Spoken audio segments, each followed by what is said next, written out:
दोस्तों, आज कश्मीरी पंडित की बात इतनी चल रही है, कश्मीरी पंडित, कश्मीरी फाइल्स देखकर मुझे अजीब लगता है। क्या जिस वक्त 84 से ये शुरू हुआ, क्या हम लोगों की आंखें नहीं थीं? मैं अपनों को सबसे पहले कहता हूँ कि उस वक्त ये मेरे सामने की बात है, और एज अ लॉयर मैंने बहुत से कश्मीरी पंडितों से ख़ुद बात करी थी और उनकी व्यथा को, उनकी तकलीफ़ को सुना था, और मैं चाहता था करना, लेकिन कुछ नहीं कर पाया।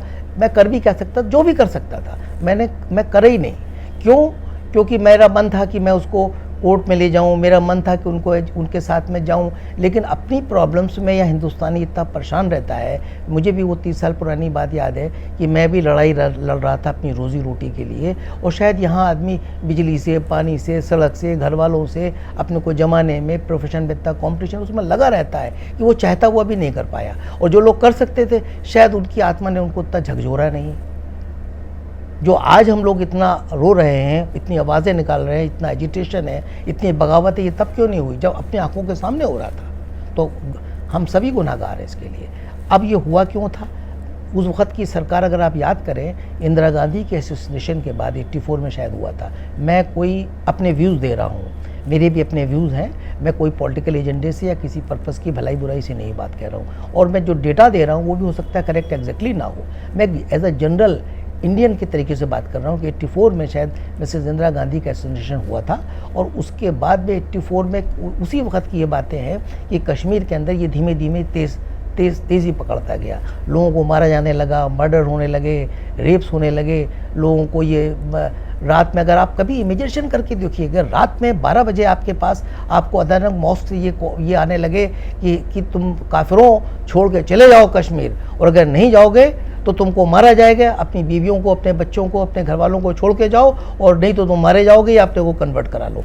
अगर रात में 12 बजे सोते में अचानक आपको ये बॉस की आवाज़ आए तो आपकी क्या दहशत होगी? और हमें शर्म नहीं आती, हम कहते हैं, हमने कहा या किसी ने, जिसने भी ये कहा कि वो भगोड़े थे। अरे आपके नाक पर, कान पे बंदूक रख दी जाएगी तो भाई साहब आप भी भगोड़े हो जाएंगे। वहाँ तो खाली बंदूक नहीं रखी गई थी, मारे गए थे, रेप करा गया था। बंदूक रखना और डराना अलग बात है, वो एक्चुअल में हुआ था। तो कैसे लोगों को आप ये कहेंगे, बजाय इसके कि ये जो हम अभी उनका डिबेट देखते हैं कि जी वो हम भगोड़े नहीं थे। अरे उन बेचारों को आपने साथ नहीं दिया और आप कहते हैं भगोड़े नहीं थे। अरे किसी को भी आप रिवॉल्वर की नोक पे रख के कहोगे और उसके भाई का मर्डर होगा, उनकी फीमेल्स का रेप होगा, तो वो भागेगा नहीं वहाँ से, और विदाउट गवर्नमेंट सपोर्ट। और यही हुआ था। गवर्नमेंट सपोर्ट क्यों नहीं थी वहाँ पर? गवर्नमेंट सपोर्ट इसलिए नहीं थी कि जो मैंने आपको 84 की बताया, 84 से उनका मिग्रेशन या पलायन शुरू हुआ, और ये सब वहाँ पे शुरू होने लग गया। उस वक्त के तरकर पहले राजीव गांधी जी भी रहे थे, उसके बाद में बीच के अंदर फिर आए चंद्रशेखर आए, फिर वीपी सिंह आई। ये दोनों सरकारें तो कमज़ोर थी, सबको पता है कि राजीव गांधी की सरकार, कांग्रेस स्ट्रॉन्ग थी, लेकिन जो स्टेट गवर्नमेंट थी, जिसमें पहले फारूक अब्दुल्ला रहे, फिर बीच में 2 साल कोई और, फिर फारूक अब्दुल्ला जी आ गए, तो ये जब भी रहे इन लोगों का डोमिनेशन वहाँ पर बहुत था, और मोहम्मदन वोट बैंक था जिसको कोई डिस्टर्ब नहीं करना चाहता था, और दिल्ली की सरकार बोलना नहीं चाहती थी।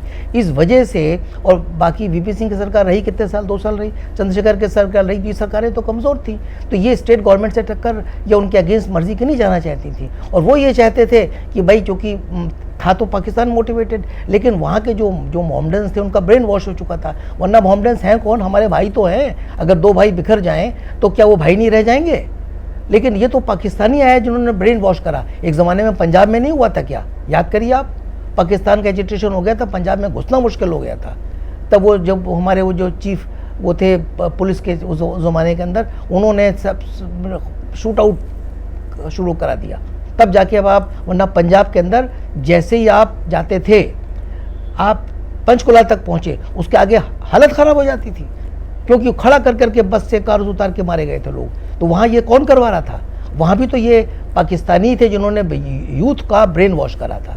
तो ये जो कश्मीर के अंदर जो फीलिंग स्प्रेड करी गई थी, तब हम लोग की आंखें बंद रहीं, क्योंकि हमको वोट बैंक की ज़रूरत रहती है, क्योंकि वहाँ की डोमिनेंट गवर्नमेंट चाहती थी कि उनकी वोटिंग उनकी हो, वो चीफ मिनिस्टर बने, इसलिए किसी ने उसको करा नहीं, और दिल्ली सरकार चुप रही, क्योंकि वहाँ उनसे पंगा नहीं लेना चाहती थी। वर्ड ये है, और हमारे लोग मारे जाते रहे वहाँ पर। ये जितनी बातें फाइल्स में दिखाई हैं, ये सब बातें बिल्कुल सही हैं। इनमें शक किधर है? फिर ये कहना, उसके पर डिबेट करना, घंटे भर उनको और जलील करना कि वो अपने आंखों को कहने कि हमने ऐसा, हम भगोड़े नहीं हैं, ऐसा नहीं हुआ और आप वहाँ डिबेट चल रही है कुछ लोग। अरे ऐसे लोगों को तो हमको बर्दाश्त नहीं करना चाहिए। ये खाली इंडिया में ऐसा हुआ है। और मैं कोई बगावत किसी को भड़का नहीं रहा हूँ, मैं ये कह रहा हूँ कि आंखों में आंसू आते हैं, बिल्कुल आने चाहिए। और ये आज नहीं आने चाहिए, तब आने चाहिए थे जब हुआ। आज किसी ने, मैंने देखा है डिबेट, किसी ने ये कहा कि आर्टिकल 370 पहले क्यों नहीं करा गया? अरे यार कुछ तो करो शर्म। ये मोदी जी ने 370 को कर दिया। कितने तरीके से करा 370, कोई सोचता है? उन्हें मालूम था कि जिस दिन 370 करेंगे वहाँ पर फारूक अब्दुल्ला जी भी हैं, वो कौन है आपकी चीफ मिनिस्टर, उसका नाम भूल रहा हूँ, नाम बताइए, महबूबा मुफ्ती आ जाएंगी और ये सब लोग वहाँ पर आ जाएंगे और ये होने नहीं देंगे। इतनी अक्लमंदी से करा कि उन्होंने सबको हाउस अरेस्ट करा दिया तरीके से, कोई ना कोई वो करके हंसिए, करा दिया। और उसके बाद क्या हुआ? वो लोग कहने लगे हमारा हाउस अरेस्ट, वो घर से ना निकल पाए और उन्होंने 370 को ख़त्म कर दिया। ये मोदी जी थे, ये अमित शाह थे हमारे। हम कोई पार्टी के भक्त नहीं है भाई। हैदराबाद के टाइम पे पटेल जी ने ये करा था, वरना निज़ाम हैदराबाद आज इंडिया के बीच में एक टुकड़ा ऐसा होता जो डिपेंडेंट होता, जो नाक में दम कर देता। ये हमारे पटेल जी थे जिन्होंने कहा कि और उन्होंने पंडित नेहरू से पूछा भी नहीं। पंडित नेहरू सॉफ्ट कॉर्नर रखते थे और उन्होंने निज़ाम हैदराबाद को मिलने के लिए कहा और अपनी फोर्सेस को ऑर्डर दे दिया। तो ये हमारे मोदी जी हैं, मैं तुलना कर रहा हूँ कि उन्होंने सबको हाउस अरेस्ट करा दिया और 370 रिजॉल्व कर दी। 3 चेयर्स। और उसका पर्पस क्या है 370 का? आपको पता है? 370 का आर्टिकल अगर आप पढ़ेंगे कॉन्स्टिट्यूशन में तो बेसिकली क्या होगा, इसका रिजल्ट क्या होगा कि यहाँ के लोग वहाँ जाएंगे, वहाँ के लोग यहाँ आएंगे, यहाँ के लोग वहाँ लैंड खरीदेंगे, यहाँ के लोग जाएंगे, इश्क भी करेंगे, मोहब्बत भी करेंगे, शादी भी करेंगे, बच्चे भी करेंगे। तो मूवमेंट तो अपने आप हो गया, मिंगलिंग तो अपने आप हो गई। बाई फोर्स जो डिस्प्लेस लोग हुए हैं, बाई फोर्स उनको क्यों ले जाओ? वो तो अपने आप ही वहाँ वापस बस गए। तो 370 के ख़त्म होते सारा मूवमेंट शुरू हो जाएगा। हाँ, एक जो डर अभी भी लोगों के मन में है वो और ख़त्म करना है। वो भी मोदी जी एक दिन में नहीं काम कर रहे। कुछ लोग ऐसे फुलिश आर्गूमेंट करते हैं कि तो 10 साल से या 8 साल से 12 साल से क्या करते रहे। अरे भाई, आप क्या करते रहे कि एक दिन में होता है कोई काम? काम तो धीमे धीमे होता है ना। पहले 370 को करने के लिए एक प्लानिंग बनाई गई, फिर एक रात अचानक कर दिया गया जो किसी को पता भी नहीं चलने पाया। उसको तो अप्रिशिएट नहीं करेंगे। पॉलिटिक्स ये नहीं होती किसी के अच्छे काम को बुरा कहो। पॉलिटिक्स वो होती है कि बुरे को बुरा कहो, अच्छे को अच्छा कहो, जो हमारी कंट्री में नहीं होता है। 370 तब करा खत्म किएगा, उससे ऑटोमेटिक स्पॉन्टेनियस मूवमेंट उधर होता। उसके बाद ये ब्लेम गेम जो चल रहा है ये गलत है। अरे अपनी गलती को कोई एक्सेप्ट नहीं कर सकता तो चुप तो रहे। कोई अंतरात्मा भी तो कोई चीज होती है। ये जेनोसाइड है, आदमी को मर जाए, लोग उसके ऊपर बजाय आंसू ना बहाएं तो कम से कम चुप तो रहें। और हम ऐसे लोग देखते हैं टीवी पर जो आके फालतू की बहस करते रहते हैं। मैं तो उस बहस में भी नहीं पढ़ना चाहता। शर्म आनी चाहिए। हम लोग इंडियंस हैं और हम आज जाग रहे हैं। जागना तो बहुत पहले था, लेकिन अब जहां तक ये कहना है कि उनको बसाएंगे, वो भी होगा।